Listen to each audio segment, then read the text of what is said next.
puts the lotion on and does what it's told.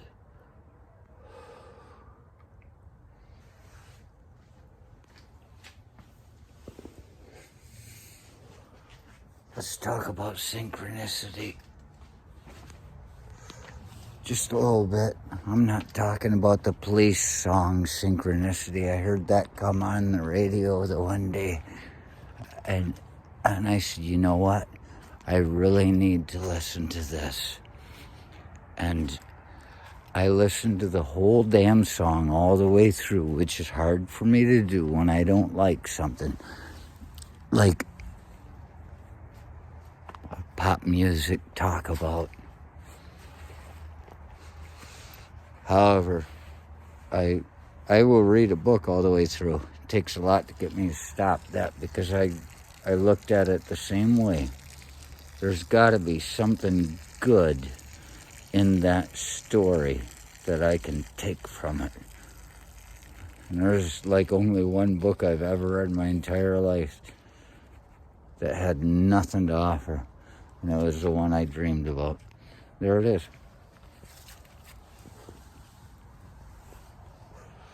The synchronicity. The Police sucks. Sting is pretty cool, but I think the music just sucks.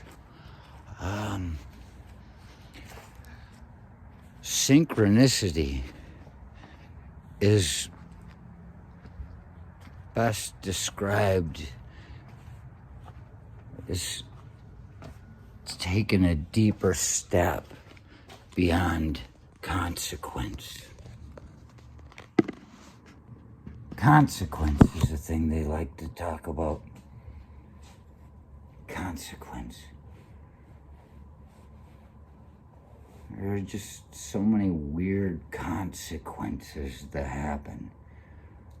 They're not coincidences. It can't be a coincidence anymore to get this consequence. There's sometimes some things, they happen. Like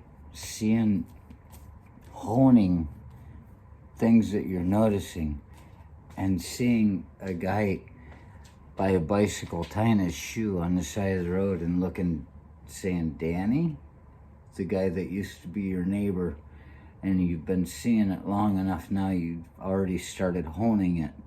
And you look, and it's not Danny, but you say, within 2 weeks, that's how it was starting to work. Within 2 weeks, I'm going to see Danny, my old neighbor.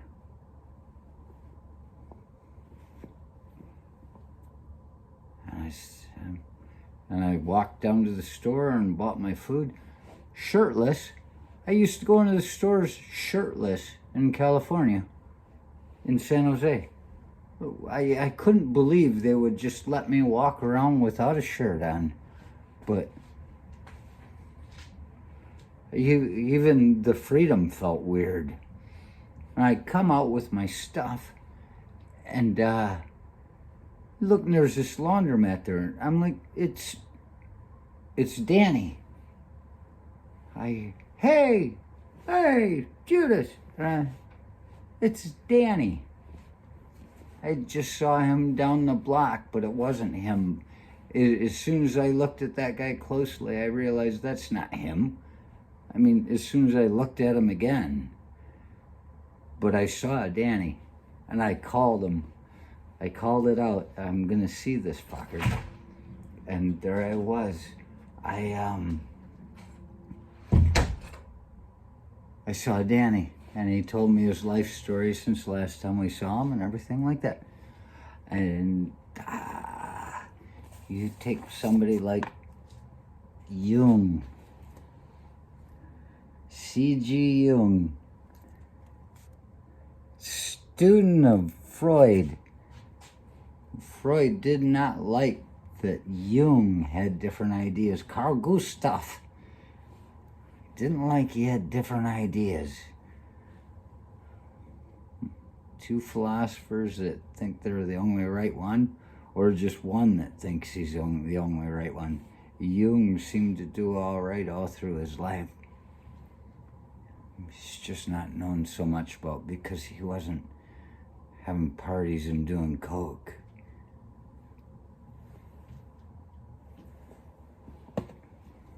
Synchronicity is a wonderful book.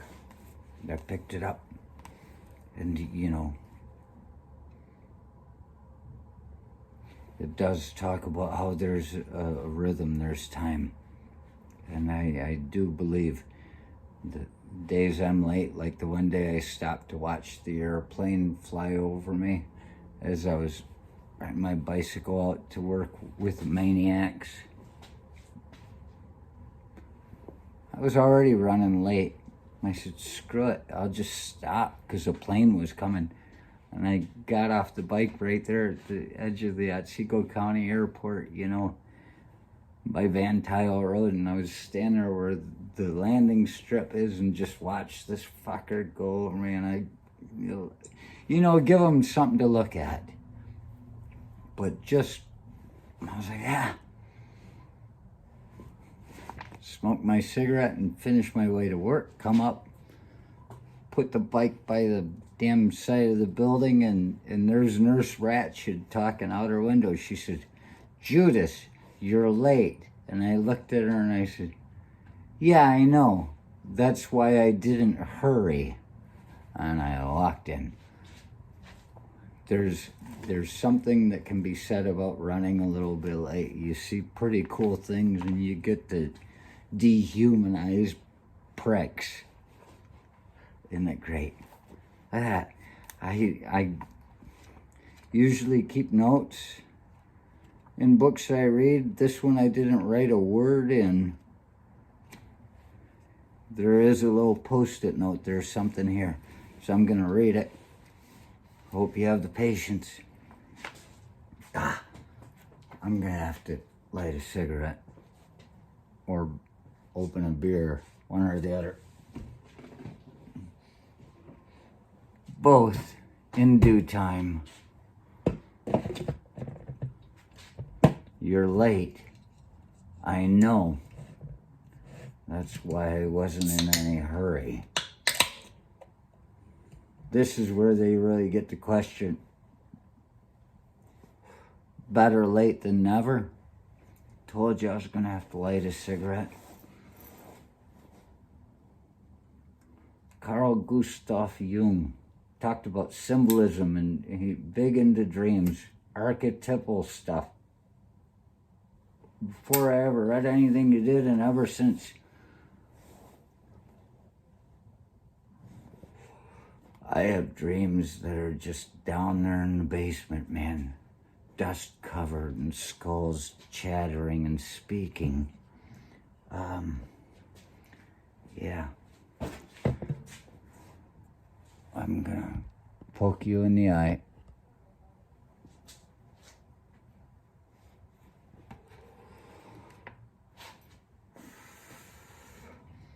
But owing to the outbreak of war, she was unable to fetch it and gave it up for lost. In 1916, she bought a film in Frankfurt in order to take a photograph of her daughter, who had been born in the meantime. When the film was developed, it was found to be doubly exposed. The picture underneath was the photograph she had taken of her son in 1914! Exclamation point. The old film had not been developed and had somehow got into circulation again among the new films. Photoshop. My opinion. The author comes to the understandable conclusion that everything points to the mutual attraction of related objects, or an elective affinity. He suspects that these happenings are arranged as if they were the dream of a greater and more comprehensive consciousness, which is unknowable. The author, aforementioned, is Jung himself. You're taught to speak as the author. You're not supposed to be giving your own opinion on things. If you start saying me, I said, well, you see how it works. All you get is my opinion with a little bit of how I see things. But this is a good book.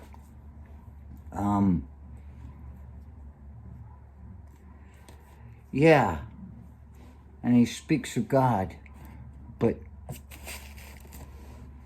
it's so hard not to speak of something greater, the force, the cohesive force that exists, that we're in, without making it sound fantastic and without using something greater phrase. You gotta use some kind of superfluous shit to talk about something like this. And that makes it so easy for people to say, oh, God. I did not say Yahweh. I know you are near. Whenever you go and get me a beer, your ways are mysterious, and your children are furious over you.